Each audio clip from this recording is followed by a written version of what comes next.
It's been ground zero for some of the flooding problems in Detroit. Today, we got a tour of the Conner Creek pump station to get better insight into why this keeps happening.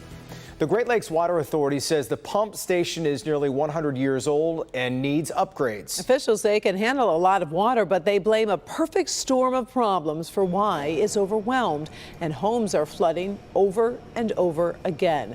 On the east side, Grant Herm's got a look inside, and there is a lot that goes into this, Grant.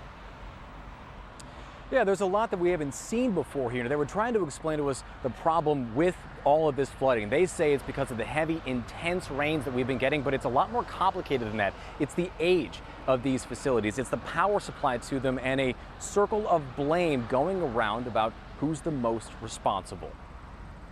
Inside the Great Lakes Water Authority's two most important pumping stations in Detroit, the Conner Creek and Frood pumping stations. The Conner Creek facility is one of the largest in the state, capable of moving billions of gallons of water a day with 8 massive storm pumps. But the facility is almost a century old, built in the 1930s.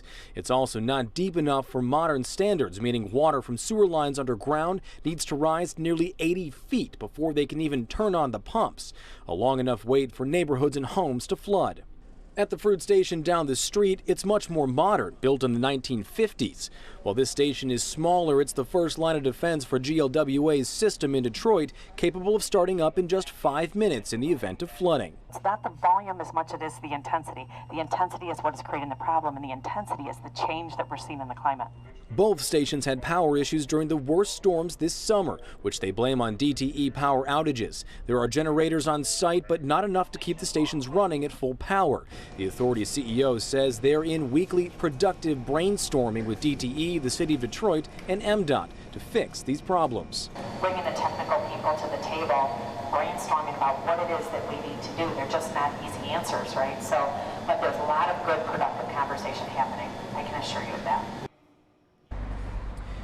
Now, the authority says they're hoping for some of that federal infrastructure money to help with some of these new changes. They also set aside about $250 million for a full remodel of the Conner Creek station here, which would mean burying some of those pumps a little deeper, which means they could turn them on faster. But that project could take 8 years. It is certainly time a lot of folks here whose neighborhoods have flooded over and over again just don't have. Karen? Grant, I know you've been talking with the experts. What are people supposed to do in the meantime? I mean, it feels like every time it rains, we keep going through this. It really does feel like that. The authority says that all that anybody can do is just be prepared for the kind of flooding that we've been seeing. They say that the system just isn't designed to have and handle the kind of rain, the intensity of the rain that we have been getting, although that's not a lot of comfort for folks whose basements keep flooding.